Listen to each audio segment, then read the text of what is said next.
Hello everyone, I'm Greg Weaver. Welcome to The Audio Analyst.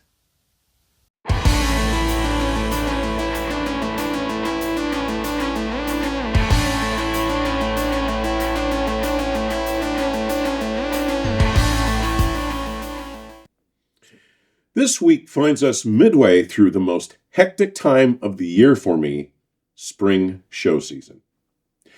With Florida and Southwest behind us, and with plenty of coverage of the Southwest Audio Fest to follow here soon. But with Expona and High End Munich still to come, I find myself almost overwhelmed by the sheer volume of my workload. Spring not only brings the additional responsibilities associated with the travel and coverage of these four major industry events, but I still must keep up with the crafting of product reviews for 3 magazines, creating content here for the channel, as well as the added workload the season presents in the renewed attentions to my home and 2-acre yard. With the additional challenges of this season, combined with the enduring popularity and remarkably enthusiastic reception that my after-hours curated LP sessions continue to enjoy at shows, I want to revisit a seemingly incongruent topic. Many audio hobbyists seem to believe that audiophiles are people who listen to gear, while music lovers aren't as demanding and simply choose to revel in the music regardless of the gear used, and that the two are somehow necessarily disparate objectives.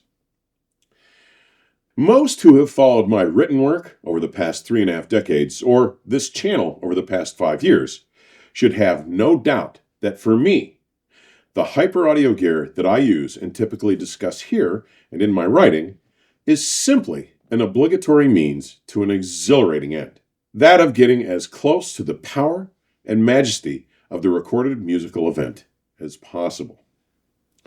Further, those who have attended my after-hours LP events at shows can testify that it is the music that fuels my goal to seek out and implement the most accomplished gear available today. Products that push the limits, often redefining them. Ones that routinely chip away at the gap between live and playback, bringing us closer and closer still to accomplishing that grand deception. That of convincing us we are listening to live music. To underpin this point, I want to reintroduce an entire category of content here on the channel. My music-centric Guilty Treasure playlist. What do I mean by the use of the term guilty treasure? While many listeners may make excuses for what they listen to by applying a term like guilty pleasure, I revel in my love of music. I make no excuses for what I like and listen to. To me, there is no guilt, shame, or embarrassment in listening to anything that brings enjoyment, release, or healing. You see, for me, that is music's purpose. Since my youth, and I mean like 5 or 6 years old, music has been my emotional anchor. Regardless of what was happening to or around me, I could always depend on the music in my life. It was always there for me, even when seemingly nothing or no one could be depended upon. In this regard, I use the term guilty to indicate that the recording under consideration may, or may not, fall outside the accepted context of serious music, whatever that may mean to you. My substitution of treasure for pleasure becomes indicative of the degree or caliber of the musical event. It denotes that this experience is elevated beyond just being pleasant. It is truly a treasure in the literal sense of the word, making it worthy of being prized and sought out, deserving of your proactive attention and interaction, not just something to listen to. The dozen episodes that I'm refocusing on today represent deep dives into some of my favorite recordings. Each episode offers a little background on how the recording was created, often including insights into its production, including details about the musicians, producers, and engineers, as well as a track-by-track deconstruction. For you LP fans, I even go over the shortcomings and advantages of the different pressings, offering my recommendations for the best sounding releases. And while viewers may always view this group, or any other grouping of content here at the channel for that matter, of suggested episodes by selecting the Playlist tab and then clicking on the View Full Playlist option under the Guilty Treasure grouping, for convenience, I have linked them all in today's description section. To recap, the episodes include Episode 2, Beethoven's Symphony No. 9. Episode 8, Roger Waters' Amused to Death.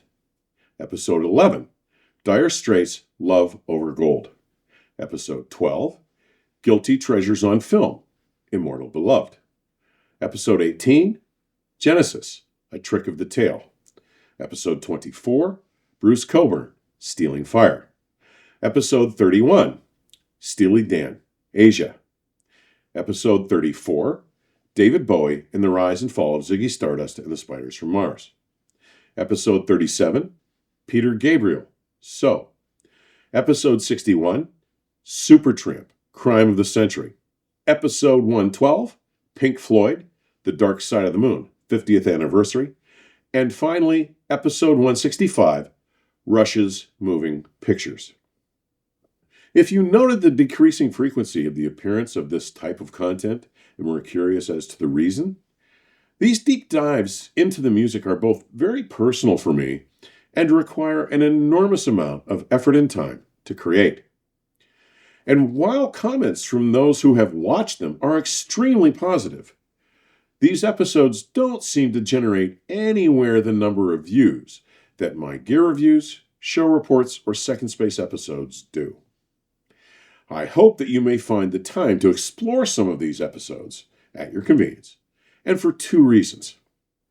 First, I suspect that you may not only learn some interesting, maybe even fascinating details about these amazing recordings, but that you will also come to understand just how crucial music is to my audio journey and to the variety of material that I choose to write about and present here on the channel.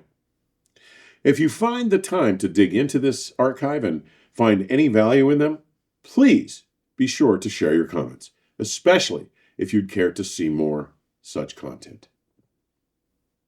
As always, thank you for taking the time to drop by today. Further information on the supporting the channel may be found in today's description section or on my companion website, theaudioanalyst.com. Please stay safe and keep the music playing. Till next time, cheers.